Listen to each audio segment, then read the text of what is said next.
আছে মেবি। আপনাদের কি ব্ল্যাক দেখাচ্ছে নাকি? না স্যার, আমারটা ঠিক মতো দেখা যাচ্ছে। তাহলে সিয়াম স্যার মনে হয় আপনার নেটওয়ার্কের সমস্যা। একটু বের হয়ে আবার আচ্ছা ঢোকার চেষ্টা করুন। তো আমরা আজকে যে সিবিএলএমটা দেখব, সেই সিবিএলএম এর নাম হলো maintain and enhance professional practice. তো এই সিবিএলএম এর আলোকে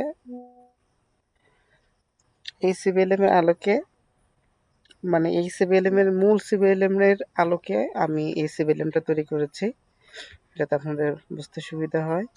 তো আমরা আজকে শুরু করি। বিগত সেশনে আমরা 5 নাম্বার সিবিএলএম পড়েছিলাম এবং 5 নাম্বার সিবিএলএম থেকে আমরা ফর্মেটিভ অ্যাসেসমেন্ট দিয়েছিলাম। অনেকের অ্যাসেসমেন্ট অনেক ভালো হয়েছিল। তো আমরা যদি আজকে এখানে কোশ্চেনের দিকে খেয়াল করি, কোশ্চেনে বলা আছে, how can you ensure your professional is consistent with the organization goal and objective. প্রতিষ্ঠানের লক্ষ্য ও উদ্দেশ্যের সাথে নিজের কাজের পারফরমেন্স কীভাবে মিল রেখে করা যায়। মানে কি, প্রতিষ্ঠানে কোনো একটা লক্ষ্য আছে, কোনো একটা উদ্দেশ্য আছে। এই লক্ষ্য এবং উদ্দেশ্যের সাথে নিজের কাজের সাথে আপনি কিভাবে মিল রেখে করা যায়। আপনি যে কাজটা করবেন, এই কাজের সাথে প্রতিষ্ঠানের লক্ষ্য অর্জন হবে এবং উদ্দেশ্য অর্জন হবে। এইভাবে কিভাবে কাজটা করা যায়। এখানে বাংলা উত্তর দেওয়া আছে এইভাবে: প্রতিষ্ঠানের লক্ষ্য উদ্দেশ্য বুঝে সেই অনুযায়ী নিজের কাজ লক্ষ্য ঠিক করে এবং পেশাদার ও নৈতিকভাবে কাজ করলে নিজের পারফরমেন্স প্রতিষ্ঠানের সাথে মিল রেখে করা যায়। এটা কিন্তু একদম একটা বেসিক নলেজ। আমরা যদি একটু ভালো করে বুঝি তাহলে কিন্তু এটা কমন, যে আমার প্রতিষ্ঠানের লক্ষ্য কি, সবাইকে সুন্দরভাবে প্রশিক্ষণ দেওয়া। এখন আমার কাজটা যদি আমি ওইভাবে নিয়ে নিই যে আমি সুন্দরভাবে একটা প্রশিক্ষণ দিব, এই প্রশিক্ষণ যখন আমি দিব তখন কি আমার কাজটাও ফুলফিল হচ্ছে এবং প্রতিষ্ঠানের লক্ষ্যটাও পূরণ হচ্ছে। আশা করি বুঝতে পেরেছেন। যদি বুঝতে না পারেন আমাকে একটু বলতে হবে, না বুঝি নেই। তারপরে লেখা আছে প্রতিষ্ঠানের লক্ষ্য উদ্দেশ্য কোন কোন বিষয়ের সাথে সম্পর্কিত হতে পারে। ঠিক আছে, what can an institution institutions goal and objective be related to. প্রতিষ্ঠানের লক্ষ্য উদ্দেশ্য কোন কোন বিষয়ের সাথে সম্পর্কিত হতে পারে। তার মানে একটা প্রতিষ্ঠান আছে, সেই প্রতিষ্ঠানের কোনো একটা লক্ষ্য আছে এবং কোনো একটা উদ্দেশ্য আছে। সেই লক্ষ্য বা উদ্দেশ্য কোন কোন বিষয়ের সাথে সম্পৃক্ত হতে পারে। ঠিক আছে, মানে একসাথে হতে পারে।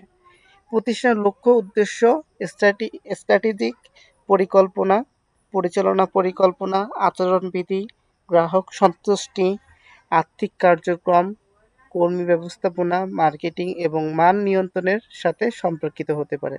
আমি কিন্তু এখানে বোঝাতে পেরেছি হয়তোবা, প্রতিষ্ঠানের কোনো একটা লক্ষ্য আছে এবং একটা উদ্দেশ্য আছে। এই লক্ষ্য বা উদ্দেশ্য কোন কোন বিষয়ের সাথে সম্পর্কিত হতে পারে।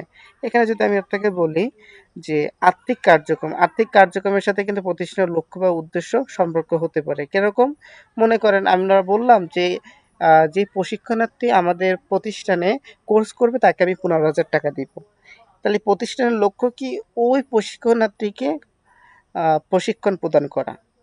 এখন ওই প্রশিক্ষণ প্রদান করতে গেলে তাকে কিন্তু কম্পিটেন্ট হলে 14,000 টাকা দিতে হবে। তাহলে কি এটা আর্থিক কার্যক্রমের সাথে কি সম্পৃক্ত? তারপরে গ্রাহক সন্তুষ্টি, অর্থাৎ আপনার যে প্রশিক্ষণার্থী আছে তাকে সন্তুষ্ট করাও কিন্তু আপনার লক্ষ্য হতে পারে। তারপরে আচরণবিধি, সুন্দর একটা আচরণবিধিও কিন্তু আপনার লক্ষ্য উদ্দেশ্য হতে পারে। যখন আপনি আপনার প্রতিষ্ঠান হয়ে কারোর সাথে সুন্দর আচরণ করবেন তখন কিন্তু আপনার প্রতিষ্ঠানের সুন্দর একটা লক্ষ্য কিন্তু বাস্তবায়ন হলো। আমি কি দুটো কোশ্চেন বুঝাতে পেরেছি আপনাদেরকে? জি স্যার। আচ্ছা, okay. How can you find out an organisational goal and objective. আপনি কিভাবে ফাইন্ড আউট করতে পারেন, মানে কি আপনি কিভাবে জানতে পারেন অর্গানাইজেশনাল গোল, মানে লক্ষ্য এবং অবজেক্টিভ। কিভাবে একটি প্রতিষ্ঠানের লক্ষ্য উদ্দেশ্য জানা যায়। আপনার একটা প্রতিষ্ঠান আছে, প্রতিষ্ঠানে আপনি জব করেন, আপনি কিভাবে জানবেন প্রতিষ্ঠানের লক্ষ্য বা উদ্দেশ্য কি? গবেষণা করে। গবেষণা করে আমি প্রতিষ্ঠানের লক্ষ্য বা উদ্দেশ্য জানতে পারি। প্রতিষ্ঠানের পরিকল্পনার নিয়মগুলো দেখে, প্রতিটা প্রতিষ্ঠানের কিন্তু কিছু নিয়ম থাকে, স্ট্রাকচার থাকে, কিছু ভূমিকা কিন্তু তাদের একটা গাইডলাইন থাকে। সেই গাইডলাইনটা পড়ে কিন্তু আমি বুঝতে পারি যে প্রতিষ্ঠানের মূল লক্ষ্য কী। এবং প্রয়োজন হলে সুপারভাইজার, অর্থাৎ আপনার যে ইন্সট্রাক্টর থাকবে তার কাছ থেকে শুনেও কিন্তু আপনি এটা আ ই আই আই মানে ফাইন্ড আউট করতে পারেন। তারপরে ম্যানেজারের কাছে জিজ্ঞাসা করে প্রতিষ্ঠানের লক্ষ্য উদ্দেশ্য জানা যায়। এটা কিন্তু কমন একটা বিষয়। তারপরে what is the purpose of strategic plan in an RTO. এবার যদি আমি আপনাকে বলি আরটিও মানে কি, সবাই মনে রাখবেন আরটিও মানে হলো রেজিস্টার ট্রেনিং অর্গানাইজেশন। আরটিও হলো রেজিস্টার ট্রেনিং অর্গানাইজেশন।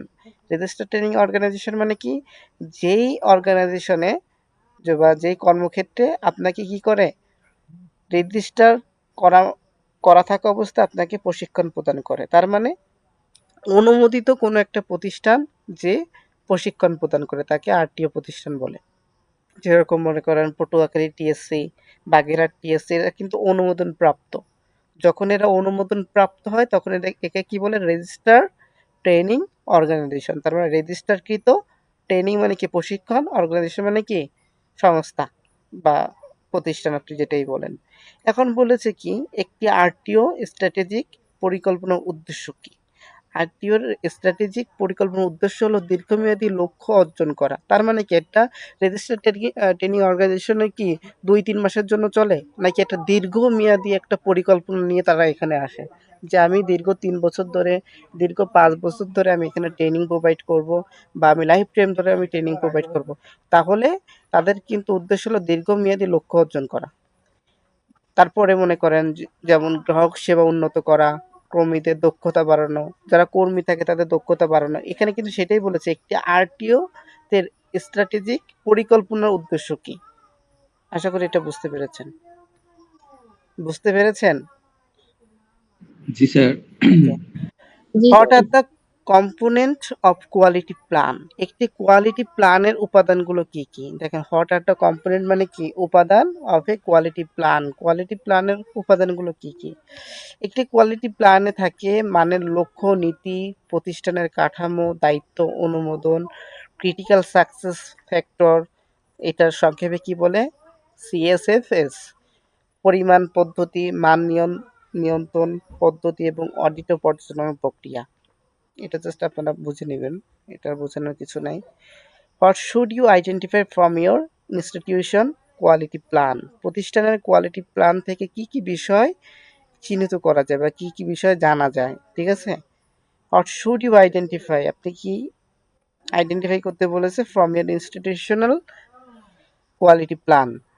তা প্রতিষ্ঠানের কোয়ালিটি প্ল্যান থেকে মানের লক্ষ্য ও উদ্দেশ্য, দায়িত্ব, অনুমোদন এবং ক্রিটিক্যাল সাকসেস ফ্যাক্টর, এই যে সিএসএফএস এর ও সেগুলো মাপার পদ্ধতি চিহ্নিত করতে হবে। এখানে স্পষ্টভাবে দেওয়া আছে। How do you model professional techniques and strategies. কিভাবে, এখানে যে দেখেন মডেল মানে কি অনুসরণ করা, কি করা, অনুশীলন করা বা অনুসরণ করা, মডেল বোঝায়। আর টেকনিক্স মনে করেন অ্যান্ড স্ট্র্যাটেজি, টেকনিক্স বলতে বোঝায় কি পদ্ধতি, আর স্ট্র্যাটেজি মানে কি কৌশল। তাহলে হাউ ডু আপনি কিভাবে করবেন, মনে করেন অনুসরণ কিভাবে করবেন, প্রফেশনাল টেকনিক্স, প্রফেশনাল বা পেশাদার কৌশল এবং পদ্ধতি আপনি কিভাবে অনুসরণ করবেন। কিভাবে পেশাদার কৌশল ও পদ্ধতি অনুসরণ করা যায়, মনে করেন উন্নতি করার মানসিকতা তৈরি করে, উন্নতি করার মানসিকতা তৈরি করে, নিজের দুর্বল দিকগুলো খুঁজে বের করে, নিজের কাজ মূল্যায়ন করে এবং ভালো পদ্ধতি অনুসরণ করে, পেশাদার কৌশল ও পদ্ধতি অনুসরণ করে।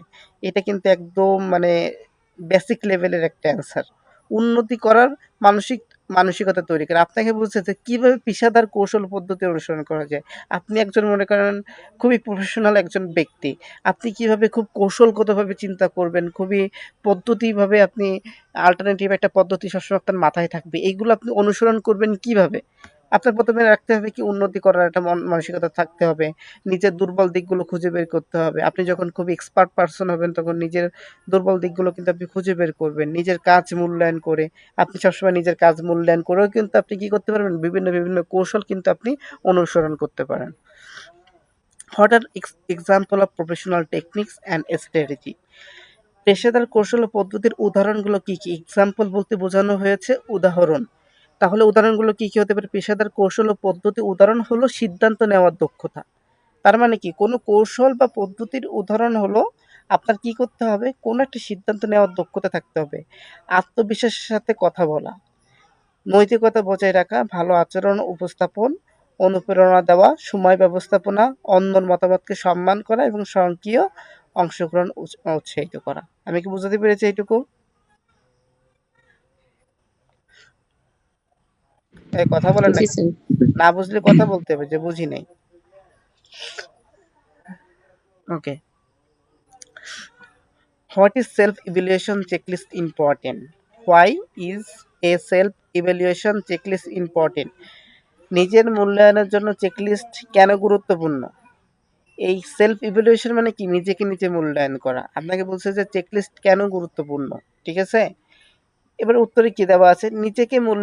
নিজের মূল্যায়নের চেকলিস্ট গুরুত্বপূর্ণ কারণ এটি নিজের ভালো ও দুর্বল দিক খুঁজে বের করতে এবং কাজের উন্নত করতে এবং সহকর্মীদের কাছ থেকে উপযোগী মতামত পেতে সাহায্য করে। এখন যদি আপনাকে বলা হয় সেলফ ইভ্যালুয়েশন কেন গুরুত্বপূর্ণ, নিজেকে নিজে মূল্যায়ন কেন গুরুত্বপূর্ণ, আপনি কি নিজেকে নিজে যাচাই করবেন কেন গুরুত্বপূর্ণ? যেন কাজটা সঠিকভাবে হয়, আপনার যে কাজটা করতে চাচ্ছেন সেটা যেন উন্নতভাবে হতে পারে এবং কাজটা যেন স্ট্যান্ডার্ড মেনে হতে পারে। এই জন্যই তো আমরা নিজেকে নিজে মূল্যায়ন করি একটা কাজ করার আগে।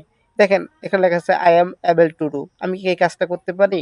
Do I am A discussion confidentiality confidently. আচ্ছা, এখন আমি কি একটা মানে ডিসকাশন মানে খুবই নির্ভরভাবে করতে পারি? ইয়েস আর নো। যখন আমি ইয়েস করে টিক দেবো তখন কিন্তু আমি সহজে আইডেন্টিফাই করতে পারলাম যে না আমি এই জিনিসটা পারি। নো করে টিক দিলে কিন্তু আমি পারি না। এরকম যখন আপনার ৫০০ টা সেলফ ইভ্যালুয়েশন ফর্ম মানে চেকলিস্ট আপনি তৈরি করবেন, তখন কিন্তু আপনি সামারি বের হয়ে গেল যে আপনি কোনটা পারেন, কোনটা পারেন না। আর আপনি যদি এটা মনে, মনে ভাবেন তাহলে হবে কি? মনে, মনে ভাবলে হয়তোবা আপনার ৫ টা মনে থাকবে আর ৫ টা মনে থাকবে না। কিন্তু আপনি যদি চেকলিস্ট আকারে এটা লিখিতভাবে করেন, তাহলে কিন্তু আপনার জন্য এটা সবথেকে বেটার হবে। বুঝতে পেরেছেন এটা? জি sir. Okay. What is an effective way of address performance issue? কাজের পারফরম্যান্স সমস্যা সমাধানের কার্যকর উপায় কি? আপনি কোনো একটা কাজ করতেছেন, এখানে কোনো একটা সমস্যা হয়েছে। সমাধানের কার্যকর উপায়গুলো কি, কি হতে পারে? কার্যকর উপায়গুলো কি, কি হতে পারে? কাজের পারফরম্যান্স সমস্যা সমাধানের ভালো উপায় হলো কার্যকর কৌশলগুলো খুঁজে বের করা এবং সেগুলো অনুসরণ করা। তার মানে কোনো একটা কাজ আপনার সমস্যা হয়েছে। এই সমস্যা সমাধান করার কার্যকর উপায়গুলো কি, কি? এখন কৌশলগুলো আপনার খুঁজে বের করা এবং সেই অনুযায়ী আপনার অনুসরণ করলেই কিন্তু আপনার এটা সমাধান হয়ে যাবে। Where can effective strategies come from? Where মানে কি? কোথায় বা কখন বোঝায়? কার্যকর কৌশলগুলো কোথা থেকে পাওয়া যেতে পারে? কার্যকর আপনি যে কৌশলগুলো আপনি ভাববেন, বের করবেন কিন্তু এটা কোথা থেকে পাওয়া যায়? কার্যকর কৌশলগুলা বই, প্রশিক্ষণ, কোর্স, সহকর্মীর ফিডব্যাক, নেটওয়ার্কে অংশগ্রহণ, তারপর নিজের ক্ষেত্রে বিশেষজ্ঞ এবং সহকর্মীদের সাথে নিয়মিত যোগাযোগ থেকে পাওয়া যেতে পারে। আমি কি বোঝাতে পেরেছি? স্যার নেটওয়ার্ক অংশগ্রহণ দিয়ে কি বুঝাইছেন?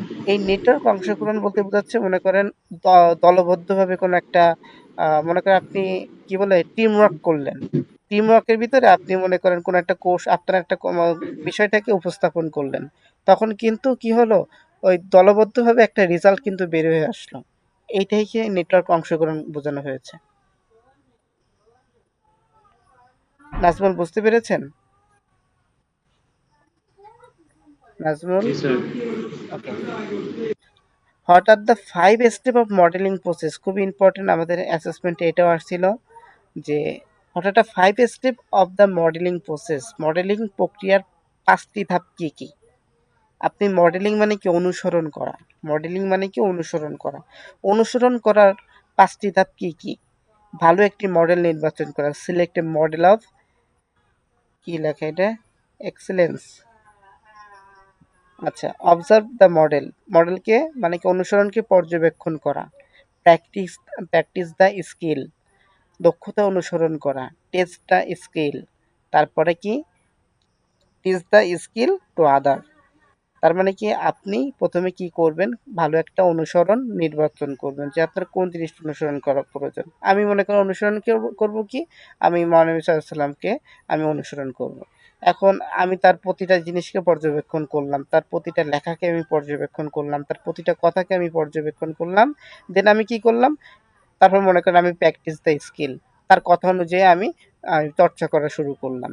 চর্চা করার পর আমি দেখলাম যে আমি যেটা চর্চা করতেছি এই চর্চাটা কি আসলে ভালো হচ্ছে না খারাপের দিকে যাচ্ছে, অবশ্যই ভালোর দিকে যাবে। তাহলে আমি এটা কি করলাম, টেস্ট দ্য স্কিল, কি করলাম, টেস্ট করলাম, আমার স্কিলটা আমি টেস্ট করলাম যে আসলে আমার কোনো উন্নতি হয়েছে কিনা। তারপর আমি কি করলাম, আমি যেটা শিখলাম, আমি যেটা দক্ষতা অর্জন করলাম, এটা আমি কি করলাম, অন্যদেরকে শেখালাম, অন্যদের সেই দক্ষতা শেখানো। তার মানে কি মডেলিং এর কয়টি ধাপ, 5টা ধাপ। 5টা ধাপ কি বুঝতে পেরেছেন?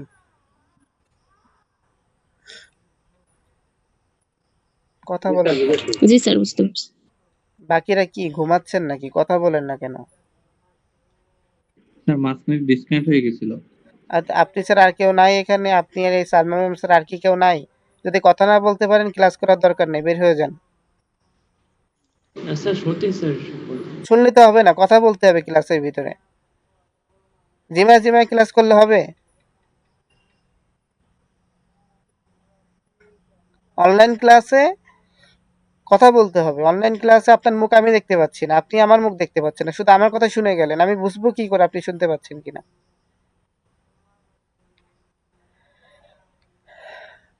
আচ্ছা, তারপরে জি sir. How can modelling improve confidence and time management.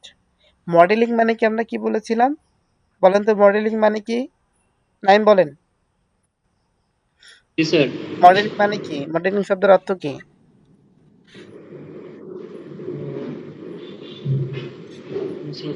Sir এটা মডেলিং শব্দের অর্থ কি? এটা সঠিক বুঝতে পারছি না। বুঝতে পারবেন কি করে, শুধু ওরকম তাকায় থাকেন, ওইভাবে শুধু তাকায় থাকবেন, আর আমি জিজ্ঞাসা করলে বলবেন যে স্যার আমি তো দেখতেছিলাম। কয়েকবার রিপিট করেছি, মডেলিং শব্দের অর্থ কি? অন্য কেউ একজন বলেন।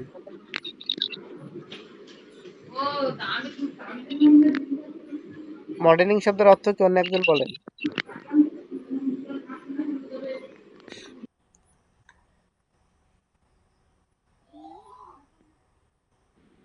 স্যার একটু রিপিট করলে ভালো হতো তখন। বলছি যে মডেলিং শব্দের অর্থ কি? এই জায়গায় যে মডেলিং লেখা আছে, এই মডেলিং শব্দের অর্থ কি? স্যার আরেকবার একটু বলেন, মানে মাঝে মাঝে দেখতে থাকি, কারণ বাজতেছে কেমন যেন, না স্যার হচ্ছে না যে মাঝে মাঝে কথা স্যার কাটা কাটা আসতেছে স্যার, ক্লিয়ার কখন মাঝে মাঝে আসতেছে না স্যার। আচ্ছা, সবাই একটু মিউট করেন, আমি বলতেছি। আমি বলেছি মডেলিং শব্দের অর্থ কি, আর কথা বলার পরে আপনারা মিউট করে দিবেন।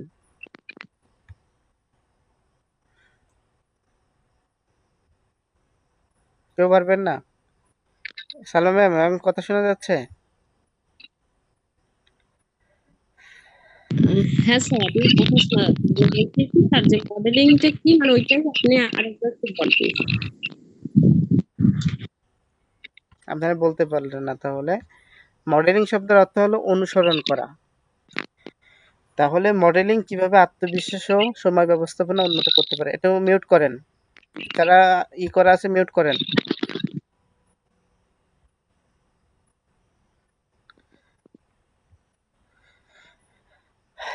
তাহলে অনুসরণ কিভাবে আত্মবিশ্বাস ও সময় ব্যবস্থাপনা উন্নত করতে পারে, সময় ব্যবস্থাপনা বলতে বোঝাচ্ছে টাইম ম্যানেজমেন্ট।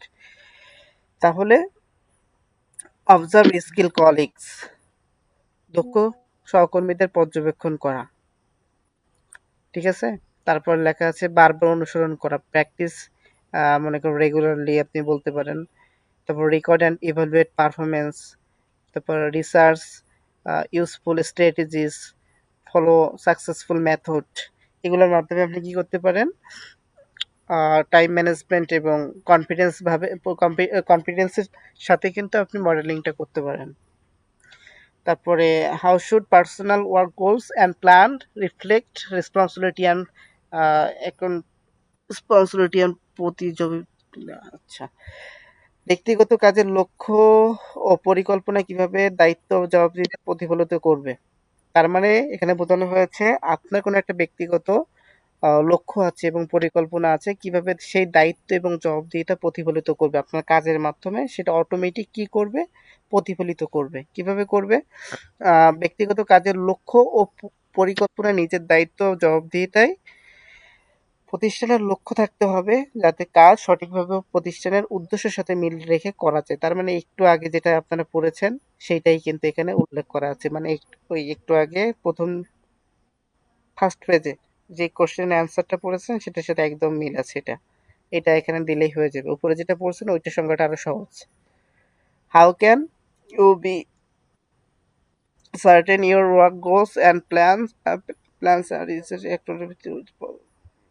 requirement কিভাবে লিখবে?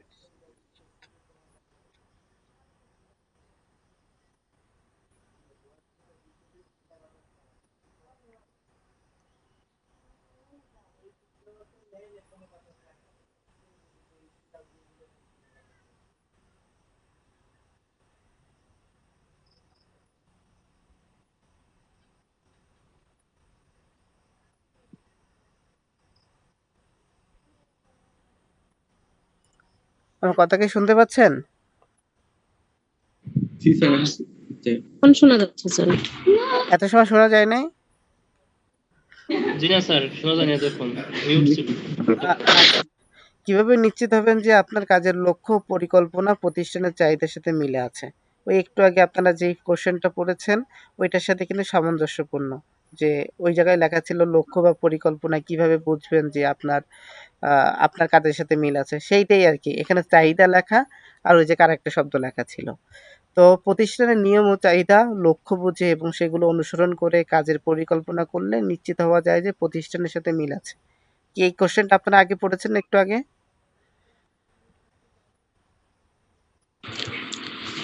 জি স্যার, একটু আগে একটা এরকম বলছেন। হ্যাঁ, একই কোশ্চেন, শুধু একটু ঘোরানো। What are the example of organizational legal requirement? এটা খুবই গুরুত্বপূর্ণ কোশ্চেন। প্রতি অ্যাসেসমেন্টে কম হলেও একবার করে আসে এটা। প্রাতিষ্ঠানিক ও আইনগত চাহিদার উদাহরণগুলো কি কি?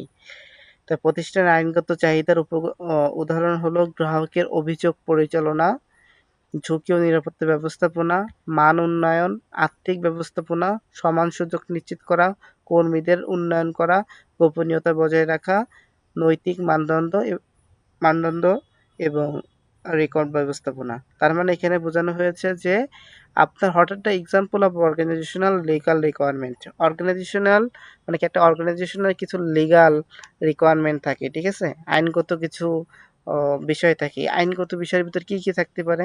মনে করেন ঝুঁকি ও নিরাপত্তার বিষয় কিন্তু সচেতন করতে হবে, কর্মীদের উন্নয়ন করতে হবে, বা তারপরে অর্গানাইজেশনাল মানে অর্গানাইজেশন অর্থাৎ আপনার সংস্থায় যে আছে, গোপনীয় যে বিষয়গুলো আছে এগুলা গোপন রাখতে হবে। আপনার অর্গানাইজেশনের বা প্রতিষ্ঠানের কিন্তু মান উন্নয়ন করতে হবে।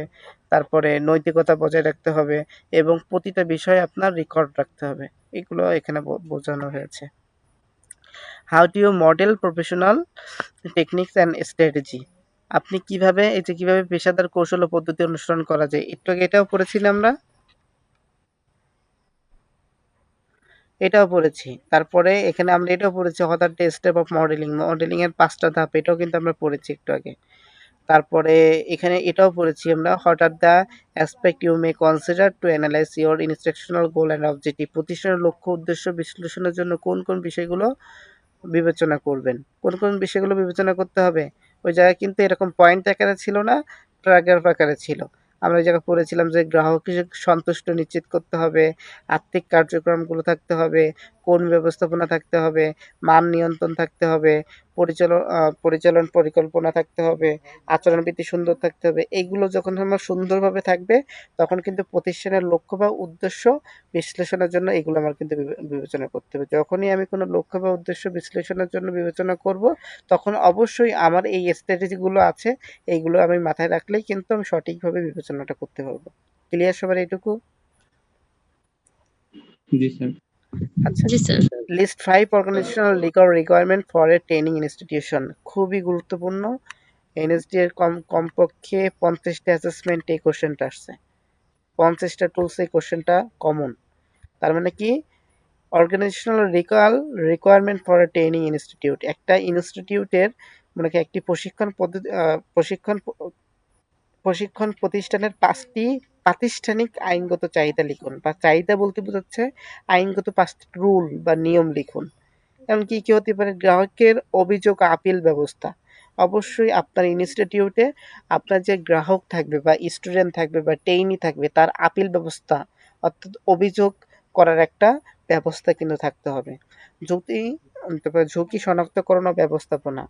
আপনি ঝুঁকি শনাক্ত করার পরে কিভাবে ব্যবস্থা করতে হবে এর একটা কিন্তু নিয়ম ওই জায়গায় থাকতে হবে। মান উন্নয়ন প্রক্রিয়া থাকতে হবে। কর্মী নিয়োগ ও উন্নয়ন করা থাকতে হবে। মানে কি কর্মী নিয়োগ শুধু দিলে হবে না, তাদেরকে উন্নয়নের জন্য কিন্তু কাজ করতে হবে। তবে প্রশাসনিক ও রেকর্ড ব্যবস্থাপনা ব্যবস্থা থাকতে হবে। ক্লিয়ার এই ৫ টা সবাই? জি স্যার। ওকে। সিয়াম স্যার কি আছেন? সিয়াম স্যার? মুনিম স্যার? হ্যাঁ, কথা শোনা যাচ্ছে? হ্যাঁ যাচ্ছে। আপনি কোনো তো রেসপন্স করতেছেন না স্যার। স্যার, আমার এখানে একটু নেটওয়ার্ক প্রবলেম হচ্ছে। আমি স্ক্রিনটা মাঝে মাঝে ব্লার হয়ে যাচ্ছে। আচ্ছা। আপনি বড়লোক মানুষ, আপনার বাসার উপর একটা টাওয়ার বসালেই তো পারেন। আচ্ছা, how can you determine your professional development need? তার মানে কিভাবে নিজের পেশাগত উন্নয়ন প্রয়োজন নির্ধারণ করবেন। এখন এই পেশাগত উন্নয়ন বলতে কি বোঝানো হয়েছে? মনে করেন একটা হলো টেকনিক্যাল ডেভেলপমেন্ট আর একটা হলো প্রফেশনাল ডেভেলপমেন্ট। টেকনিক্যাল ডেভেলপমেন্ট হলো যেটা আপনি হাতে কলমে যে কাজটা করেন সেটা হলো টেকনিক্যাল ডেভেলপমেন্ট। আর প্রফেশনাল ডেভেলপমেন্ট হলো আপনি প্রফেশনালভাবে যেটা আপনি শেখেন। যেরকম আপনি লেভেল 4 যে সিবিটিএ লেভেল 4 বলেন তো টেকনিক্যাল লেভেল নাকি প্রফেশনাল লেভেল? আরে ভাই কথা বলেন, ভুল হোক সঠিক হোক কথা বলেন। Professional level. হ্যাঁ, প্রফেশনাল লেভেল। এখানে কি আমাদের কোনো প্র্যাকটিক্যাল কোনো কাজ দেখানো লাগে? প্র্যাকটিক্যাল কোনো কাজ এখানে আছে? না।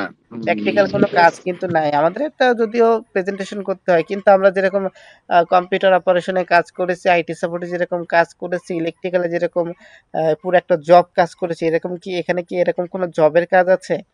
প্রফেশনাল কিন্তু এটা কিন্তু প্রফেশনাল লেভেল। তার মানে হাউ ক্যান আপনি কিভাবে নিজের পেশাগত উন্নয়ন প্রয়োজন, আপনার পেশাগত উন্নয়ন প্রয়োজন আপনি কিভাবে নির্ধারণ করবেন? এই যে মনে করেন আপনি একটা টেকনিক্যাল স্কিল লেভেল আপনি দিয়েছেন। তার মানে কি লেভেল 3, লেভেল 2 তার মানে কি ওই যে আপনি যেকোনো একটা স্কিল লেভেলের অ্যাসেসমেন্ট দিয়েছেন। স্কিল লেভেলটাই হলো টেকনিক্যাল লেভেল। আর প্রফেশনাল লেভেল হলো লেভেল 4, লেভেল 5। ঠিক আছে? আমি কি বুঝাতে পেরেছি? প্রফেশনাল লেভেল কোনটা, হ্যাঁ, টেকনিক্যাল এবার লেভেল কোনটা? ক্লিয়ার। আচ্ছা। তাহলে এই আপনাকে বলেছে যে আপনি প্রফেশনাল লেভেল আপনার প্রয়োজন, উন্নয়ন করা প্রয়োজন বা প্রফেশনাল লেভেল আপনার অ্যাচিভ করার প্রয়োজন। এটা আপনি কখন বুঝবেন, কখন নির্ধারণ করবেন? নিজের বর্তমান দক্ষতা মূল্যায়ন করে। আপনি যখন দেখবেন যে না আমার এই টেকনিক্যাল স্কিলটা আমি খুবই পারদর্শী হয়ে গেছি, টেকনিক্যাল স্কিল আমি কম্পিটেন্ট, তেনই কিন্তু আপনি লেভেল 4 এ আসছেন। আপনারা কি যারা টেকনিক্যাল লেভেল অর্থাৎ স্কিল লেভেল কম্পিটেন্ট না হয়ে কি এখানে কেউ আসছেন? কখনোই না। আপনি যখন টেকনিক্যাল লেভেল পার হয়ে তারপরে কিন্তু আসছেন। যখনই আপনি মনে করছেন যে আমার টেকনিক্যাল লেভেল শেষ, আমি কম্পিটেন্ট, দেন আমি কিন্তু একজন প্রফেশনাল লেভেল অর্জন করার জন্য আমি যেতে পারি। সেক্ষেত্রে কিন্তু আপনি এখানে আসছেন। তাহলে আমাদের টেকনিক্যাল লেভেলের পরে কিন্তু আমাদের প্রফেশনাল লেভেলের কথা আমাদের মাথায় আসছে। কখনো কি এরকম আসছে যে আমি আগে প্রফেশনাল লেভেল করব তারপর টেকনিক্যাল লেভেল করব? তার মানে কি স্কিল? কখনো কিন্তু আমাদের মাথায় এরকম আসেনি। এইজন্য এখানে বাংলায় বলা আছে, নিজের বর্তমান দক্ষতা মূল্যায়ন করে, প্রয়োজনীয় দক্ষতা চিহ্নিত করে, আপনার প্রয়োজন অনুযায়ী কোন দক্ষতা আপনার করতে হবে সেটা আপনি চিহ্নিত করেছেন। সেই চিহ্নিত আপনি কিভাবে করলেন? লেভেল 4 করতে হবে। অন্যদের মতামত নিয়ে, কার মতামত নিয়েছেন? কেউ আমার মতামত নিয়েছেন, কেউ অন্য স্যারদের মতামত নিয়েছেন। আবার পটুয়াখালীর ওই জায়গায় যারা আছেন তারা মনে করেন মায়া ম্যামের মতামত নিয়েছেন। তাহলে অন্যদের মতামত নিলেন এবং ভবিষ্যতের ক্যারিয়ার পরিকল্পনা বিবেচনা করে আপনি আপনার ক্যারিয়ার বিবেচনা করেও কিন্তু লেভেল 4 টা করতে আসছেন। পেশাগত উন্নয়ন প্রয়োজন নির্ধারণ করা যায়। আমি কি বোঝাতে পেরেছি? কিভাবে আপনি বুঝবেন যে আপনার প্রফেশনাল ডেভেলপমেন্ট প্রয়োজন? কিভাবে বুঝবেন? ১ম কথাটা হলো এইটা, নিজের বর্তমান দক্ষতা মূল্যায়ন করে। আমি কি বোঝাতে পেরেছি? জি স্যার। জি স্যার। জি স্যার। আচ্ছা নাইম বলেন, আপনি কিভাবে আপনার প্রফেশনাল ডেভেলপমেন্ট প্রয়োজন আপনি করবেন, নির্ধারণ করবেন বা বুঝবেন? স্যার যেহেতু স্যার আমরা আগে প্র্যাকটিক্যাল কাজ মানে আমরা লেভেল 3 তে যে কাজগুলো করে আসছি বা স্যার কি স্যার বুঝতে পারছেন না স্যার বোঝাভাবে আমি পড়তে পারবো তো তাহলে আপনি বুঝাই একজন ট্রেইনার হবেন, আপনি এই জি অ্যাসেসমেন্টটা দেওয়ার পরে একজন সার্টিফাইড একজন ট্রেইনার হবেন, একজন শিক্ষক হবেন। তাহলে আপনি যদি বুঝতে পারেন না, যদি বোঝা না দিতে পারেন, আপনি ট্রেইনার হয়ে কি করবেন? বাসায় ঘুমাবেন? না স্যার অবশ্যই তাহলে নিজে যেটা বুঝি সেটা আরেকজনকে বুঝিয়ে দিতে হবে, সেটা ভুল হোক আর সঠিক হোক আপনি বোঝান। আহ, স্যার যেহেতু আমরা স্যার এখানে তো কোনো মানে এখানে তো প্র্যাকটিক্যাল নাই এখানে যেহেতু রিটেন আমরা আগে তো রিটেন পাস করে আসছি আর আগে যেভাবে আমরা করে আসছি ওইগুলোই মানে ওই ইটাই আর আমি কালকে আপনার কাছ থেকে কালকে আপনি ক্লাস করাবেন, এটা মাথায় রাখেন। আমি কালকে আপনার কাছ থেকে 15 মিনিট ক্লাস নিব। প্রতিটা এখান থেকে জি প্রতিটা কোশ্চেন 6 নাম্বার সিভিলে আমাকে বোঝায় দেবেন, এটা মাথায় রাখেন। হ্যাঁ আচ্ছা, নাজমুল স্যার জি বলেন তো। স্যার আমি ট্রাই করবো স্যার স্যার যখন আমরা লেভেল 3 লেভেল 1 2 3 কমপ্লিট করব, তখন আমরা যখন লেভেল 4 5 করব, তখন টেকনিক্যাল আমাদের লেভেলটা যখন কমপ্লিট হবে তখন আমরা প্রফেশনাল লেভেলটা করতে পারবো। হ্যাঁ, প্রথম দিকে আপনার ভুল হয়েছে, লেভেল 1 2 3 না, লেভেল 4 5 তো ডিজিটাল মার্কেটিং এ তো লেভেল 4 5 আছে। তো জি। ওটাও তো স্যার ওটা স্কিল তো লেভেল, স্যার ওটাও তো স্কিল লেভেল। তো আপনি কথাটা এইভাবে বলবেন, যখন আমার টেকনিক্যাল লেভেল কমপ্লিট হবে তথা আমার যখন স্কিল লেভেলগুলো কমপ্লিট হবে, তখন নিজের দক্ষতা মূল্যায়ন করে আমি আমার প্রফেশনাল লেভেল প্রয়োজন সেই অনুযায়ী আমি করব, নির্ধারণ করব। স্যার জি স্যার। একটা কথা ছিল বলেন। স্যার মানে এই যে আপনি যে বলেন স্যার টেকনিক্যাল এই টেকনিক্যাল লেভেল বলতে কি আমরা যে প্র্যাকটিক্যাল যে কাজগুলো মানে ওইখানে আমরা যেভাবে লেভেল 3 তো ধরেন আমরা তো অন টু করি না লেভেল একবার 3 করছি এবার লেভেল লেভেল 3 3 তে যে করেন, কাজ লেভেল 3 করেন, অন করেন, 2 করেন, লেভেল টেবেল কোনো কিছু না। এক কথাই হলো, যেখানে আপনার হাতে কলমে কাজটা করছেন সেটা হলো আপনার জি স্কিল লেভেল। আর যেখানে প্রফেশনাল ভাবে মানে কি, এখানে জাস্ট আপনি পড়তেছেন, আপনার পড়ার মাধ্যমে প্রফেশনাল ভাবে একটু আপনি কাজ করবেন, এটাই। আর ওইটা হলো আপনি হাতে কলমে কাজ করেছেন, ওইটা স্কিল লেভেল বলে। আর এই এখন যেটা করতেছেন লেভেল 4, এটা সেটা প্রফেশনাল হলো লেভেল প্রফেশনাল লেভেল। লেভেল 5, এই লেভেল 5 মানে কি ওই লেভেল 5 না, সিবিটি অ্যান্ড এ লেভেল 5। অবশ্যই সিবিটি অ্যান্ড এ জি হতে হবে, CBT and a 4, level 4, CBT and a level 5। এই দুইটা হলো প্রফেশনাল লেভেল। এর পরে যদি কোনো লেভেল আসে তাহলে এগুলো প্রফেশনাল লেভেল, আর ওইগুলো জি হলো স্যার স্কিল লেভেল।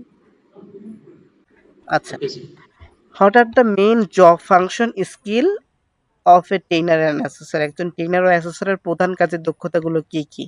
একজন ট্রেইনার এবং অ্যাসেসরের মানে প্রধানগুলো কি কি হতে পারে? ট্রেনিং অ্যান্ড ফ্যাসিলিটিং, তারপরে অ্যাসেসিং, তারপরে building relationship, marketing and promoting, তারপরে রিসার্চিং অ্যান্ড প্রবলেম সলভিং। তার মানে কি বলেছে কি, একজন ট্রেইনার এবং অ্যাসেসরের প্রধান কাজের দক্ষতাগুলো কি কি? তার মানে মনে করেন আপনি একজন ট্রেইনার এবং একজন অ্যাসেসর। এখন আপনার কাজের ভিতর যে দক্ষতাগুলো থাকবে, প্রধান যে দক্ষতাগুলো থাকবে সেগুলো কি কি? আপনার ট্রেনিং দেওয়ার মতো একটা ক্যাপাবিলিটি থাকতে হবে, পরিচালনা করার জন্য একটা ক্যাপাবিলিটি থাকতে হবে, মূল্যায়ন করার একটা ক্যাপাবিলিটি থাকতে হবে, সম্পর্ক তৈরি করা, তার মানে আপনি আপনার ট্রেইনিদের সাথে বা অ্যাসেসরদের সাথে সম্পর্ক তৈরি করার একটা ক্যাপাবিলিটি থাকতে হবে, মার্কেটিং ও প্রচার করা, মার্কেটিং করাও কিন্তু আপনার একটা ক্যাপাবিলিটি থাকতে হবে একজন ট্রেইনার হিসেবে, গবেষণা করা, সমস্যার সমাধান করা। একজন ট্রেনার হিসেবে কিন্তু অবশ্যই এই ৫টা বিষয় কিন্তু আপনার ভিতরে থাকতে হবে, ৫টা দক্ষতা। এবং ট্রেইনার এবং অ্যাসেসর হিসেবে যদি এবার আপনাকে কোশ্চেন করা হয়, একজন ট্রেইনার হিসেবে আপনার কি কি ক্যাপাবিলিটি থাকতে হবে এবং একজন অ্যাসেসর হিসেবে কি কি ক্যাপাবিলিটি থাকতে হবে, এগুলো উল্লেখ করবেন। তারপরে বলা হয়েছে what is a R feedback একটু ফ্রম। জুম করা যায়? হ্যাঁ, যাবে।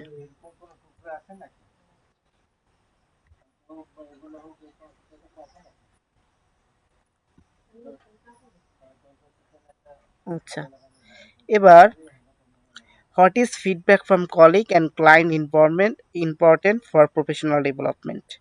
Why is feedback from colleagues and clients important for professional development? পেশাগত উন্নয়নের জন্য সহকর্মী ও ক্লায়েন্টের মতামত কেন গুরুত্বপূর্ণ? এটাও কমন কোশ্চেন এনএসডি এর, এটাও কি কমন কোশ্চেন, এটা অনেকবার আসছে, অ্যাসেসমেন্ট অনেকবার আসছে। তাহলে পেশাগত উন্নয়নে তার মানে কি আপনি প্রফেশনাল ডেভেলপমেন্ট করবেন।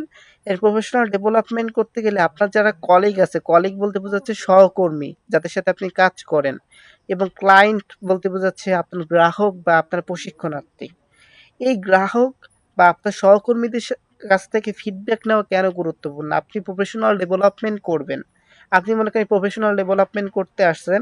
আপনি আপনার ক্লায়েন্টের সাথে অবশ্যই মনে করেন এই যে মনে করেন সিয়াম স্যার কিন্তু আমার সহকর্মী, আমার কলিগস। সে কিন্তু আমার সাথে কথা বলেছে। আমার কাছ থেকে কিন্তু একটা মতামত নিয়েছে। এই মতামতটা সে নিয়েই কিন্তু সে একটা ধাপে কিন্তু চলে আসছে। কি ধাপে আসছে? সে কিন্তু লেভেল 4 করতে ইন্টারেস্ট হয়েছে। আবার আবার এখানে সালমা ম্যাম আছে, সেও কিন্তু আমার সহকর্মী।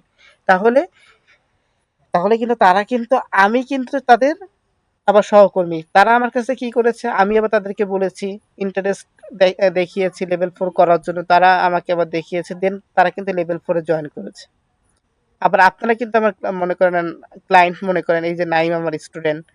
তো নাইমের কেও আমরা কি করেছি? আমি কি করেছি? তাকে ইন্টারেস্ট দেখিয়েছি। ও ইন্টারেস্ট হয়েছে, দেন কিন্তু লেভেল 4 এ এসেছে। তাহলে প্রফেশনাল আপনি ডেভেলপমেন্ট করবেন। এটার জন্য কলিগ বা আপনার প্রশিক্ষণার্থীদের ফিডব্যাক কেন গুরুত্বপূর্ণ? তারপরে সহকর্মী ক্লায়েন্টের মতামত গুরুত্বপূর্ণ কারণ এটি নিজের শেখার প্রয়োজন, ভালো দিক, দুর্বলতা এবং উন্নতির ক্ষেত্রগুলো চিহ্নিত করতে সাহায্য করে।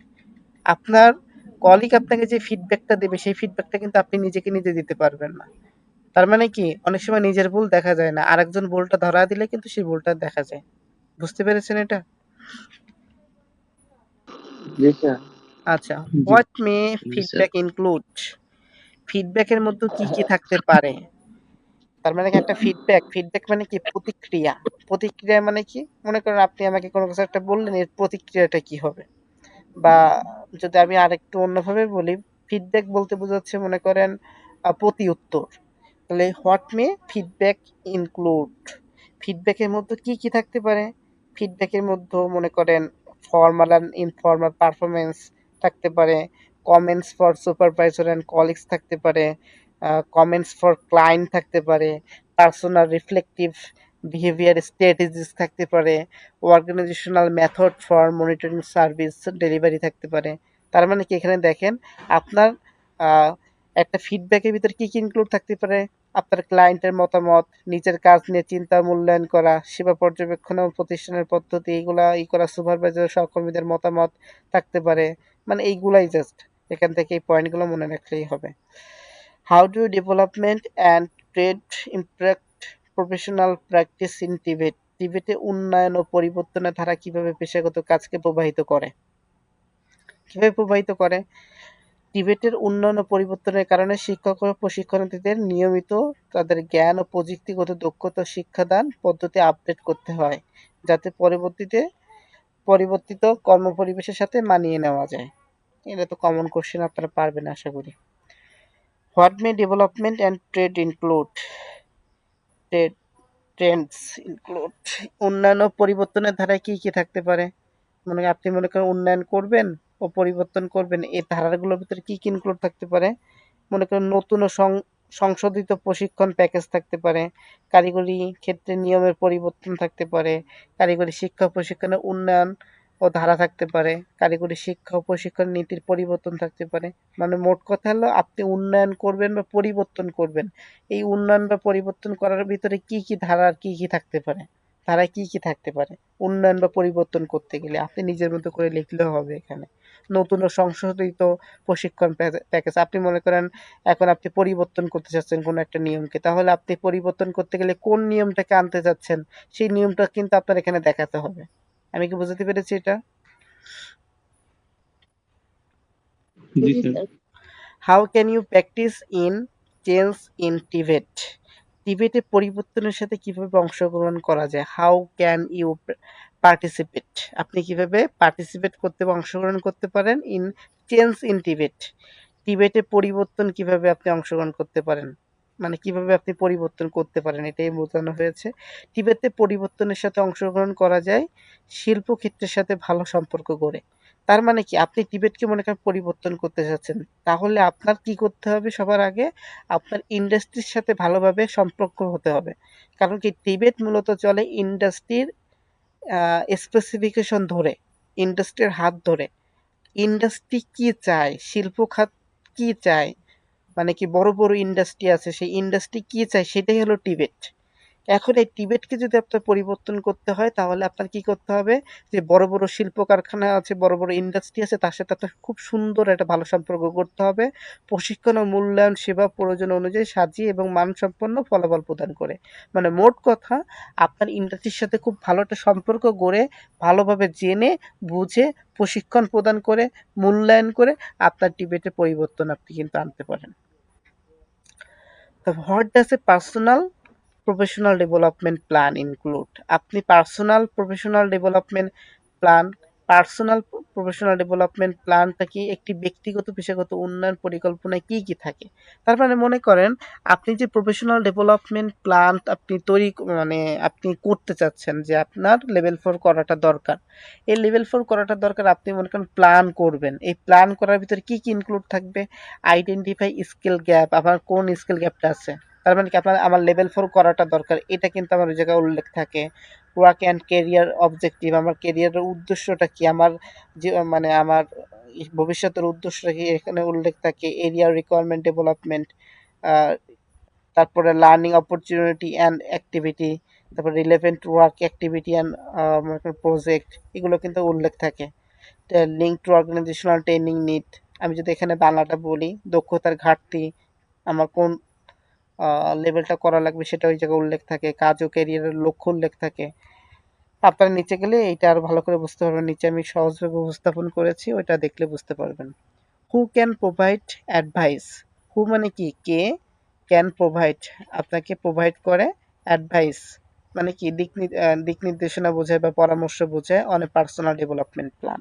পার্সোনাল ডেভেলপমেন্ট প্ল্যান করার জন্য কে আপনাকে অ্যাডভাইস প্রোভাইড করে? আপনি পার্সোনাল ডেভেলপমেন্ট প্ল্যান তৈরি করবেন, ঠিক আছে? পার্সোনাল ব্যক্তিগত উন্নয়ন পরিকল্পনা আপনি তৈরি করবেন, কে আপনাকে অ্যাডভাইস পরামর্শ দিবে? ব্যক্তিগত উন্নয়ন সুপারভাইজার। পরিকল্পনা বিষয়ে কার কার কাছ থেকে পরামর্শ নেওয়া যায়? কার কার কাছ থেকে নেওয়া যায়? আপনি এখানে বাংলায় লেখা আছে, ব্যক্তিগত উন্নয়ন পরিকল্পনা বিষয়ে প্রতিষ্ঠানের দায়িত্বপ্রাপ্ত ব্যক্তি যেমন প্রিন্সিপাল, সুপারভাইজার কাছ থেকে পরামর্শ নেওয়া যায়। আপনি এখানে দিতে পারেন যে প্রিন্সিপাল, সুপারভাইজার, কলিগস এর কাছ থেকে কিন্তু আপনি পার্সোনাল ডেভেলপমেন্ট প্ল্যানের একটা কি নিতে পারেন, অ্যাডভাইস নিতে পারেন। ক্লিয়ার সবার এটুকু? জি স্যার। জি sir. What are the different method of performance appraisal? Personal মূল্যায়নের বিভিন্ন পদ্ধতি কি কি? আপনি মনে করেন পারফরমেন্স মূল্যায়ন করবেন, এই মূল্যায়ন করার জন্য বিভিন্ন পদ্ধতি কি কি? আপনি মনে করেন আপনার যে পারফরমেন্স, মানে কি আপনার যে দক্ষতাটা আছে, এইটাকে আপনি মূল্যায়ন করতে চান। এটা মূল্যায়ন করতে গেলে আপনার কি লাগবে? সেলফ অ্যাসেসমেন্ট, নিজেকে নিজে মূল্যায়ন করার জন্য করবেন। তারপরে মনে করেন পরিসংখ্যান ভিত্তিক পদ্ধতি, সহকর্মী দলের মূল্যায়ন, আনুষ্ঠানিক মূল্যায়ন, মানে কি ফর্মাল অ্যাসেসমেন্ট। ফর্মাল অ্যাসেসমেন্ট মানে কি, একটা হলো ফর্মেটিভ অ্যাসেসমেন্ট, একটা হলো ফর্মাল অ্যাসেসমেন্ট। ফর্মাল অ্যাসেসমেন্ট মানে কি, ওই যে 3 মাস পরে আপনাদের একদম ডিরেক্ট যে অ্যাসেসমেন্টটা হয় সেটাকে ফর্মাল বা সামেটিভ অ্যাসেসমেন্ট বলে। আর ওই ক্লাস মানে সেশন চলাকালীন 3 মাস চলাকালীন যে আপনাদের ট্রেইনার যেই অ্যাসেসমেন্টগুলো নেয় সেগুলোকে ফর্মেটিভ অ্যাসেসমেন্ট বলে। তাহলে প্রথমটা কি? প্রথমটা হলো কি সেলফ অ্যাসেসমেন্ট, নিজেকে নিজে মূল্যায়ন করা। তার পিয়ার বা টিম অ্যাসেসমেন্ট, পিয়ারের কাছ থেকে, পিয়ার বলতে বোঝাচ্ছে মনে করেন আপনার প্রশিক্ষণার্থী বা টিমের ভিতরে কোনো একটা পরীক্ষা দিয়ে আপনি কিন্তু যাচাই করতে পারেন যে আমার কতটুকু স্কিল গ্যাপ আছে। ফর্মাল অ্যাসেসমেন্ট দিয়েও কিন্তু আপনি এটা আইডেন্টিফাই করতে পারেন যে আপনার পারফরমেন্স মূল্যায়ন আপনি করতে পারেন। আমি কি বুঝতে পেরেছি এটুকু? স্যার, পরিসংখ্যান ভিত্তিক পদ্ধতি এটা মানে কি কোন পদ্ধতি বোঝাচ্ছে? পরিসংখ্যান ভিত্তিক পদ্ধতি, তাই না? পরিসংখ্যান ভিত্তিক র্যাঙ্কিং বিষয়টা চেনেন? র্যাঙ্কিং, আপনি মনে করেন র্যাঙ্কিং করলেন, র্যাঙ্কিং করার মাধ্যমে আপনি মনে করেন পরিসংখ্যানটা করলেন। র্যাঙ্কিংটা মনে করেন কোনটা আগে করা দরকার, কোনটা পরে করা দরকার। আপনার মনে করেন যেটা পরে করা দরকার সেটাকে আপনি খুব ভালো পারেন, যেটা আগে করা দরকার সেটা আপনি পারেন না। তো আপনি এটাকে প্রায়োরিটি দিয়ে, মানে কি আপনার মনে করেন আগে কি করা দরকার, আপনার মনে করেন এমএস ওয়ার্ডে ঢোকা দরকার, আপনি এমএস ওয়ার্ডে না ঢুকে আপনি মনে করেন সিভি করার একটা পরিকল্পনা করে নিচ্ছেন। ম্যাম বুঝতে পেরেছেন? হ্যাঁ স্যার, বুঝতে পারছি। ওকে। How should feedback be given and received effectively? কার্যকরভাবে, ইফেক্টিভলি শব্দের অর্থ হলো কার্যকরভাবে ফিডব্যাক কিভাবে দেওয়া ও গ্রহণ করা যায়, খুবই গুরুত্বপূর্ণ অ্যাসেসমেন্ট। এই কোশ্চেনটা অনেকবার রিপিট হয়েছে। How should feedback be given, given মানে কি দেওয়া, অ্যান্ড রিসিভ মানে কি নেওয়া, মানে ইফিসিয়েন্ট না ইফেক্টিভলি মানে কি কার্যকরভাবে, কার্যকরভাবে কিভাবে আপনি নিবেন, কিভাবে আপনি দিবেন ফিডব্যাক। হাউ মানে কি কিভাবে, মানে যখনই আপনি বাংলা ট্রান্সলেট করতে চাইবেন ইংলিশে সবসময় পিছন থেকে করার চেষ্টা করবেন, তাহলে আপনার জন্য সহজ হবে। তাহলে একটা ফিডব্যাক, কাউকে কোনো একটা প্রতিক্রিয়া দেব, কাউকে কোনো একটা মনে করেন রিপ্লাই করব, তাহলে আমি কিভাবে তাকে একটা কাজের আমি রিপ্লাই করতে পারি, প্রতি উত্তর দিতে পারি। ফিডব্যাক নেওয়ার সময় প্রশ্ন করে বিষয় পরিষ্কার করতে হবে। তারপরে ফিডব্যাক দেওয়ার সময় সৎ ও ভদ্র ও নির্দিষ্ট গোপনীয়তা বজায় রাখতে হবে এবং ব্যক্তিকে নয় কাজের উন্নতির দিকে গুরুত্ব দিতে হবে। তার মানে দেখেন এখান থেকে কিন্তু আমরা দুটো জিনিস, তিনটা প্রশ্ন নিতে পারি। ফিডব্যাক নেওয়ার সময় প্রশ্ন করে বিষয় পরিষ্কার করতে হবে। তারপরে মনে করেন স্যার আপনাকে ফিডব্যাক দিচ্ছে যে আপনার এখানে সমস্যা ছিল, এখানে সমস্যা ছিল, আপনি তখন প্রশ্ন করলেন যে স্যার আমি তো কাজটা এইভাবে করেছিলাম, তারপরে এটা কেন সমস্যা হলো। আপনি এটা প্রশ্ন করে পরিষ্কার করে নিলেন যে আসলে কোথায় আপনার সমস্যা ছিল।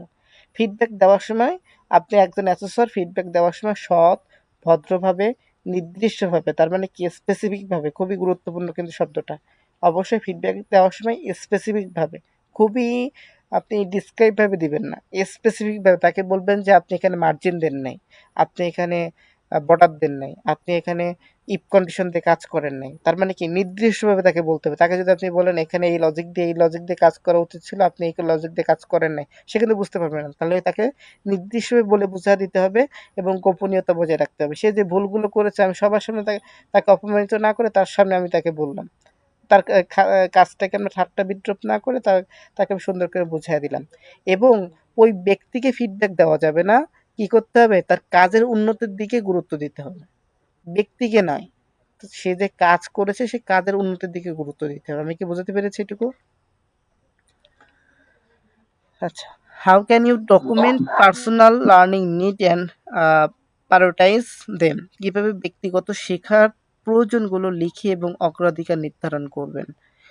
তার মানে দক্ষতার ঘাটতি খুঁজে বের করে মতামত নিয়ে লক্ষ্য নির্ধারণ করে এবং স্মার্ট লক্ষ্য অনুযায়ী সাজিয়ে ব্যক্তিগত শেখার পরিবেশগুলো লিখে অগ্রাধিকার নির্ধারণ করা যায়। তারপরে যদি আপনাকে বলি এটা 100% কনফার্ম যে আপনাকে ভাইভাতে ধরবে। যদি আমি আপনাকে বলি, আমি যদি আপনাকে এইভাবে বলি, দেখেন মনে করেন যদি আমি আপনাকে এইভাবে বলি, দেখেন আমি আপনাকে বললাম এক, এখানে যদি আমি দিয়ে আপনাকে শূন্য দিলেও কম হয়ে যাবে, আমি এটা মার্কিং করে দেখাচ্ছি। আমি কি বোঝাতে পেরেছি এটুকু? শূন্য দিলেও কম হয়ে যাবে, যেটা আপনাকে ধরবেই। এই স্মার্টের ফুল, এই যে স্মার্ট যে একটা মেথড আছে, স্মার্টের full form, what does SMART stand for in SMART goals. SMART লক্ষ্য বলতে কি বোঝায়? এস এ স্পেসিফিক, এম এ মেজারেবল, এতে অ্যাচিভেবল, আর রিলেভেন্ট, তারপর টিতে টাইম রিফারেন্সড। অবশ্যই এটার ফুল ফর্ম মুখস্থ করবেন। আমি এগুলো বুঝাই দেবো সামনে, আমি প্র্যাকটিক্যালি বুঝাই দেবো সরাসরিতে। এখানে বাংলা দেওয়া আছে। স্পেসিফিক মানে কি নির্দিষ্ট, ডেভেলপমেন্টের ভাইবা এসে ধরছিল, বুঝি নাই। বলছি এন্টারপ্রেনারশিপ ডেভেলপমেন্টের ভাইবাই ধরছিল ওই যে স্মার্ট গোলটা। আচ্ছা, আপনি তো এইটা এখন পড়ে গেলে ভালো হতো, তাই না? আচ্ছা, এমএল পরিমাপযোগ্য, এটা হলো অর্জনযোগ্য। দেখেন আমি আপনার সুবিধার জন্য এখানে আমি দেখেন what is an example of smart goal, smart গোলের আমি মানে আপনাকে এক্সাম্পলও দিয়ে দিয়েছি। তো যেহেতু এসে হলো কি স্পেসিফিক মানে নির্দিষ্ট, ইনশিওর টিম এফেক্টিভনেস, কোর্স করে মানুষ পরিচালনার দক্ষতা বাড়ানো, কোর্স করে মানুষ পরিচালনার দক্ষতা বাড়ানো। তাহলে সে এই কোর্সটা করে কি করতে পারবে, মানুষের মানুষ পরিচালনার দক্ষতা বাড়াতে পারবে। তারপরে মেজারেবল কি, যেটাকে মেজার করা যায়, ঠিক আছে। কোর্স শেষ করে বছরের শেষে উন্নতি মূল্যায়ন করা। তারপর মনে করেন অ্যাচিভেবল, তার মানে কি অর্জনযোগ্য, 10 সপ্তাহ প্রতি সপ্তাহে একদিন ক্লাস করা। তার মানে এখানে উদাহরণ আছে, আপনারা ওইগুলো বুঝলে এটাও বুঝতে পারবেন। তারপরে লেখা আছে স্মার্ট লক্ষ্য নির্ধারণের সময় কি কি প্রশ্ন করা উচিত। তার মানে আপনি মনে করেন স্মার্ট লক্ষ্য নির্ধারণের সময় কি কি প্রশ্ন করা উচিত। মাঝখানে একটা কথা বলি, এই স্মার্ট যেই মেথডটা আছে এটা কিন্তু আপনার অ্যাসেসর পার্টের জন্য না, এটা কিন্তু আপনার ট্রেইনার পার্টের জন্য। আপনি যখন ট্রেনিং প্রোভাইড করবেন তখন আপনার স্মার্ট লক্ষ্য মানে স্মার্ট গোল, তারপরে রাটার, তারপরে মনে করেন 5M 5S গ্লোস, তারপরে এইগুলো কিন্তু আপনার অবশ্যই মনে রাখতে হবে যখন আপনারা ট্রেনিং প্রোভাইড করবেন।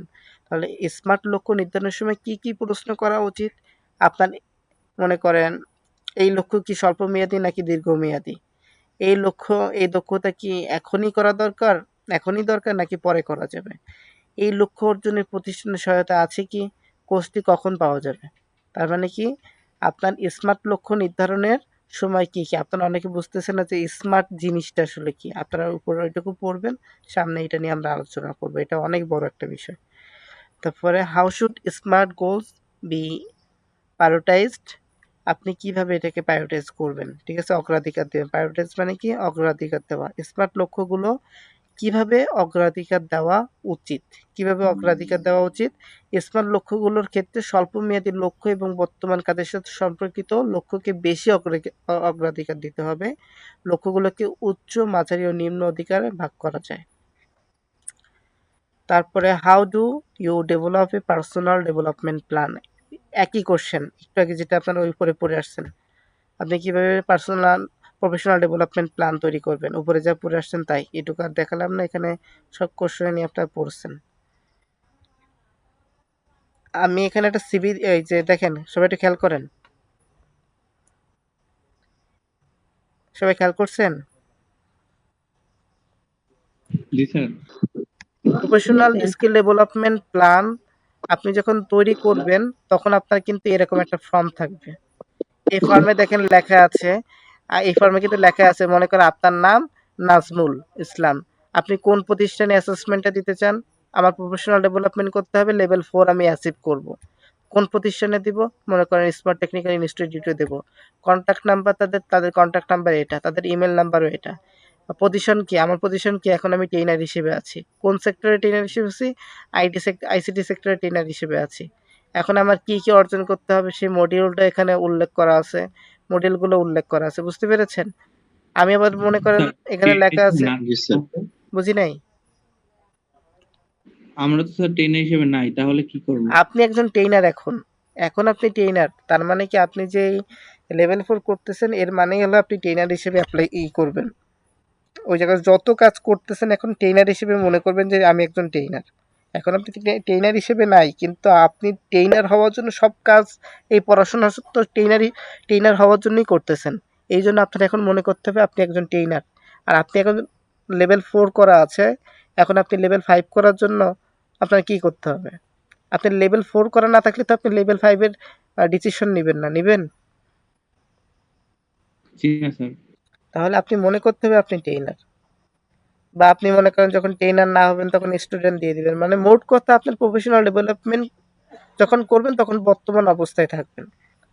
আপনি মনে করেন এবার পার্সোনাল, এখানে লেখা আছে টেকনিক্যাল কম্পিটিশন ডেভেলপমেন্ট প্ল্যান, আমার টেকনিক্যাল করতে হবে, টেকনিক্যাল আমি মনে করেন আমার নামগুলো এখানে দিলাম, তারপর আমি মনে করেন আমি কোন কম্পিটেন্সি অর্জন করবো, আইটি সাপোর্ট সার্ভিস লেভেল 4, আমরা বলছিলাম টেকনিক্যাল কম্পিটেন্সি ডেভেলপমেন্ট প্ল্যান কি, আমাদের যেগুলো হাতের কাজ যেটা, তাহলে আমি আইটি সাপোর্ট সার্ভিস লেভেল 4টা দেবো। এটা কি অন দ্য জবে দেবো নাকি অফ দ্য জবে দেবো, অন দ্য জব মানে কি আমরা পড়েছিলাম না, অন দ্য জব মানে কি, আমার কোনো মানে কোনো প্রতিষ্ঠানে আমি জব করতেছি, সে জব চলাকালীন অন্য কোথাও কোনো একটা প্রশিক্ষণ নেওয়া, সেটাকে অন দ্য জব বলে। আর অফ দ্য জব মানে কি, ওই প্রতিষ্ঠানে আমার চাকরিকে বাদ রেখে বা আমার জবটাকে বাদ দিয়ে আমি যদি অন্য কোথাও যে একটা প্রশিক্ষণ নিই তাকে অফ দ্য জব বলে। তারপর নেম অফ ট্রেনিং সেন্টার, কোন সেন্টারে আমি অ্যাসেসমেন্টটা দেবো, তারপর আমার এর জন্য কত টাকা খরচ হবে, কবে আমি এই অ্যাসেসমেন্টটা দিব, এখানে এটা কিন্তু তার উল্লেখ থাকবে। কিটা অ্যাপ্রুভ করবে, মনে করেন আপনার প্রতিষ্ঠানের প্রিন্সিপাল এটা অ্যাপ্রুভ করবে, তার সিগনেচার এটা, ডেট এটা। বুঝতে পেরেছেন এটা? জি স্যার। ওকে। জি স্যার, বুঝতে পারছি। এবার how will you assess your current skill and determine the skill you may need to develop? কিভাবে আপনার বর্তমান দক্ষতা মূল্যায়ন করবেন এবং উন্নয়নের প্রয়োজনীয় দক্ষতা নির্ধারণ করবেন? এটাও কমন কোশ্চেন, এটা অনেকবার আসছে এনএসডি এর টুলসে। তার মানে দক্ষতার মানদণ্ডের সাথে তুলনা করে, দক্ষতার যখন মানদণ্ড, মনে করেন আপনি একটা বইয়ের, আপনি খুব দক্ষতা অর্জন করেছেন, যখন ওই বইটার সাথে আপনি কম্পেয়ার করবেন তখন কিন্তু আপনার কতটুকু দক্ষতা হয়েছে কতটুকু দক্ষতা হয়নি আপনি এটা আইডেন্টিফাই করতে পারবেন। ভবিষ্যৎ ক্যারিয়ারের লক্ষ্য নির্ধারণ করে, আপনার ভবিষ্যতে ক্যারিয়ারের লক্ষ্য নির্ধারণ করেও কিন্তু আপনার বর্তমান দক্ষতা আপনি যাচাই করতে পারবেন, এবং কাজ বিশ্লেষণ করে বর্তমান ও প্রয়োজনীয় দক্ষতা চিহ্নিত করা যায়। এটুকু লিখলেই হয়ে যাবে। আপনার কাজের ফিডব্যাক পাওয়ার উৎসগুলো কি কি? আপনি কোনো একটা কাজ করলেন, কাজটা সঠিক হয়েছে না ভুল হয়েছে, এই একটা প্রতিক্রিয়া, এই প্রতিক্রিয়াটা কোন কোন জায়গা থেকে পাওয়া যায়? আনুষ্ঠানিক বা অনানুষ্ঠানিক মূল্যায়ন করা, আনুষ্ঠানিকভাবে কোনো একটা মূল্যায়ন হলো বা অনানুষ্ঠানিকভাবে কোনো একটা মূল্যায়ন হলো, তার মানে ফর্মেটিভ অ্যাসেসমেন্ট বা সামেটিভ অ্যাসেসমেন্টের মাধ্যমে কিন্তু আপনার এটা করা যায়, মানে উৎসগুলো কিন্তু এটা একটা হতে পারে। সুপারভাইজার বা ইন্সট্রাক্টর বা সহকর্মীদের মতামতের মাধ্যমে কিন্তু আপনি আপনার ফিডব্যাকগুলো পেতে পারেন। ক্লায়েন্টের মতামত, নিজের কাজের মূল্যায়ন, নিজেকে নিয়ে মনে করেন সেলফ অ্যাসেসমেন্ট করে কিন্তু এটা করা যায়।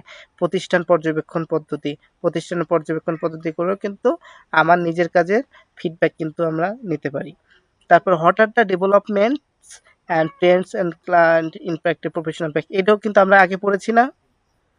কোনো উন্নয়ন বা পরিবর্তনের ধারা পেশাগত কাজে প্রভাব ফেলতে পারে, পড়েছি না আমরা একটু আগে? এটা পড়েছি, এটা কারিগরি শিক্ষা প্রশিক্ষণের নতুন ধারা, শিক্ষা প্রশিক্ষণ নীতি জি স্যার, জি পরিবর্তন, স্যার, এটা পড়েছি। পড়েছি। তারপরে who can approve your personal development plan, এটাও কিন্তু আমরা পড়েছি, যে আপনার ব্যক্তিগত উন্নয়ন পরিকল্পনাকে অনুমোদন করতে পারবে।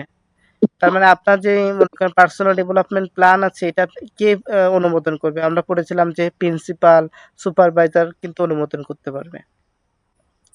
How do you develop a professional development plan, কিভাবে একটি প্রফেশনাল ডেভেলপমেন্ট প্ল্যান তৈরি করা যায়? এর লেখা আছে লক্ষ্য নির্ধারণ করে, অগ্রাধিকার ঠিক করে এবং লক্ষ্য অর্জনের জন্য পরিকল্পনা তৈরি করে প্রফেশনাল ডেভেলপমেন্ট প্ল্যান তৈরি করা যায়। What are development opportunity to support continuous learning and maintain professional practice, নিরবিচ্ছিন্ন, এই যে কন্টিনিউয়াস মানে কি নিরবিচ্ছিন্ন শেখা ও পেশাগত দক্ষতা বজায় রাখতে কি কি উন্নয়ন সুযোগ রয়েছে? কি কি উন্নয়ন সুযোগ রয়েছে? উচ্চশিক্ষা, টিবেট যোগ্যতা অর্জন করা, দক্ষতার ঘাটতি পূরণের প্রশিক্ষণ নিতে হবে, শিক্ষা প্রতিষ্ঠানে সংযুক্ত থাকতে হবে, পেশাগত উন্নয়ন কার্যক্রম সম্পর্কে জানতে হবে। এইগুলো করেই কিন্তু আমরা কি করতে পারি, কন্টিনিউয়াস একটা লার্নিং প্রসেসটা কিন্তু আমরা মেনটেন করতে পারি। তার মানে কি নিরবিচ্ছিন্ন একটা শেখা, তার মানে কি কোনো শেখার কোনো থাকবে না, ফুল স্টপ থাকবে না। আপনি শিখতেই থাকবেন, শিখতেই থাকবেন, কোনো ধরনের ফুল স্টপ নাই, মানে কোনো জায়গায় থামার কোনো শব্দ নাই। ঠিক আছে? তাহলে আপনি যখন উচ্চতর বা ডিবেটের যোগ্যতা অর্জন করতে চাইবেন তখন কিন্তু আপনার এটা শিখতেই হবে, শিখতে হবে, কোনো ফুল স্টপ কিন্তু ওখানে থাকবে না। তারপরে মনে করেন how does mentoring support professional development, mentoring কিভাবে পেশাগত উন্নয়নে সাহায্য করে? মেন্টরিং কিভাবে সাহায্য করে, আমি একটা কথা এখানে বলে রাখি, ট্রেইনার, টিচার এবং মেন্টর তিনটা কিন্তু একদম আলাদা। মেন্টরের কাজ একরকম, তারপর ট্রেইনারের কাজ একরকম, আর টিচারের কাজ একরকম। এখন বলছে মেন্টরিং কিভাবে পেশাগত উন্নয়নে সাহায্য করে।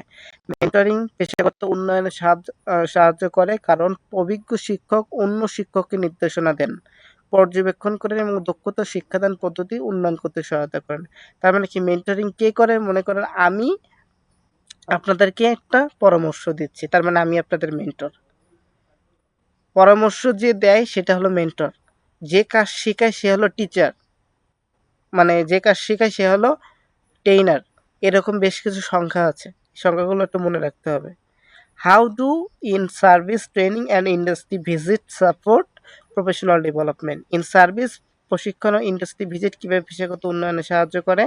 কীভাবে সাহায্য করে। ইন সার্ভিস প্রশিক্ষণ শিক্ষকদের নতুন দক্ষতা শেখায় ও জ্ঞান আপডেট করতে সাহায্য করে। আর ইন্ডাস্ট্রি ভিজিট আধুনিক পদ্ধতি সম্পর্কে জানিয়ে পেশাগত দক্ষতা উন্নত করে। এটা একটু পড়ে নেবেন। How does working white other teacher support professional development, অন্যান্য শিক্ষকদের সাথে কাজ করা কিভাবে পেশাগত উন্নয়নে সাহায্য করে। অন্যান্য শিক্ষকদের সাথে কাজ করলে ধারণা বিনিময়, কর্মশালা ও সেমিনার অংশগ্রহণ এবং যোগাযোগের মাধ্যমে নতুন জ্ঞান ও অভিজ্ঞতা অর্জন করে পেশাগত উন্নয়ন করা যায়। এবার ওই একই কোশ্চেনটা আবার এখানে দেওয়া আছে, what is continuous learning. Continuous learning বলতে বোঝাচ্ছে নিরবিচ্ছিন্ন শেখা। নিরবিচ্ছিন্ন শেখা কি? নিরবিচ্ছিন্ন শেখা হলো শেখার কৌশল ব্যবহার করা এবং পরিবর্তনের সাথে মানিয়ে নেওয়ার ক্ষমতা, যা কাজ ও সহকর্মী প্রশিক্ষণের মাঝে অর্জিত হয়। তার মানে কি, শেখার কৌশল ব্যবহার করা এবং পরিবর্তনের সাথে মানিয়ে নেওয়ার ক্ষমতা, যা কাজ ও সহকর্মী প্রশিক্ষণের মাধ্যমে অর্জিত হয়। What does maintain currency of professional practice include, পেশাগত দক্ষতার হালনাগাদ রাখার মতো কি কি অন্তর্ভুক্ত থাকে? কি কি অন্তর্ভুক্ত থাকে? পেশাগত দক্ষতা হালনাগাদ রাখার মতো কারিগরি দক্ষতা, বিষয়ভিত্তিক প্রযুক্তির জ্ঞান এবং ট্রেইনার ফ্যাসিলিটেটর এবং বা অ্যাসেসর হিসেবে পেশাগত দক্ষতা অন্তর্ভুক্ত থাকে। তার মানে কয়েকজনের এখানে মানে কয়েকটা ডিজিগনেশনের নাম বলেছে, তারা এর ভিতরে অন্তর্ভুক্ত থাকলে কি হবে, সেটা কি হবে?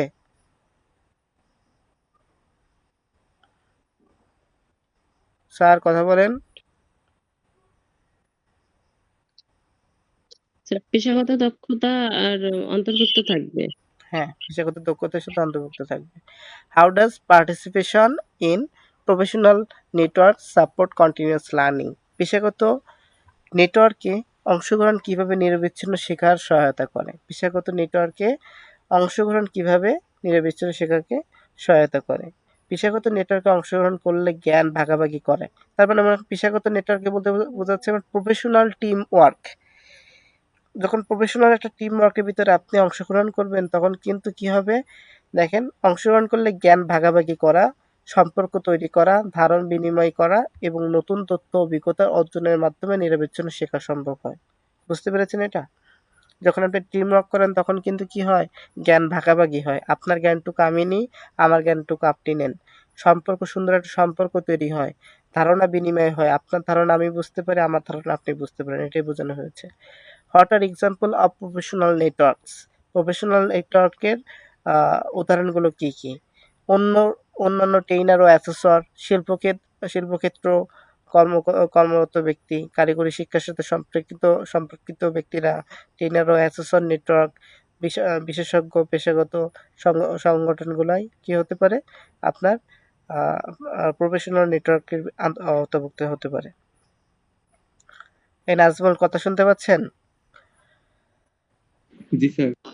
কথা বলেন। স্যার জি, মাঝে মাঝে স্যার আমি আগেও বলছিলাম স্যার, মাঝে মাঝে আমার কথা কাটা কাটা আসছে, মানে ক্লিয়ার আসছে না আমার এখানে। মাঝে হ্যাঁ, মাঝে কথা নেটওয়ার্কের সমস্যা হয়তো বা আপনার। হঠাৎ development opportunity the support continuous learning, এই একই কোশ্চেন ওই জায়গায় যেটা পড়েছি, ওই কোশ্চেনটা আবার এখানে আমি উল্লেখ করে দিয়েছিলাম। এই যে what's the some way of professional development, পেশাগত উন্নয়নে কিছু উপায় কি কি হতে পারে। এই যে মেন্টরিং এর মাধ্যমে পেশাগত উন্নয়ন, ইন সার্ভিস ইসের মাধ্যমে, যেটা পড়েছেন একটু আগে। In this any association of Tibet professional in বাংলাদেশের টিবেট পেশাজীবীদের জন্য কোনো সংগঠন আছে কিনা, এই একটা কোশ্চেন কমন, এটাও এনএসডিতে কয়েকবার এসেছে, আছে কিনা। তার মানে কি, বাংলাদেশে কোনো টিবেট অ্যাসোসিয়েশন আছে কিনা। তো আছে, বাংলাদেশে কি কি আছে? Yes, there are association sources, Bangladesh polytechnic teacher association, Bangladesh polytechnic teacher council, এটা কিন্তু আছে। বুঝতে পেরেছি এইটুকু? জি স্যার। জি স্যার। আপনারা কি বুঝতে পেরেছেন?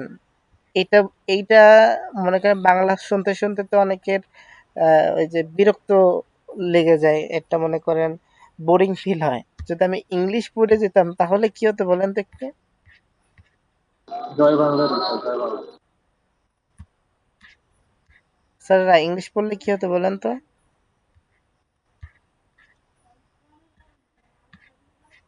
বোঝা একটু কষ্টকর হয়ে যেতে পারে। বুঝলাম না তো ভালো করে। জি বুঝিনি ম্যাম।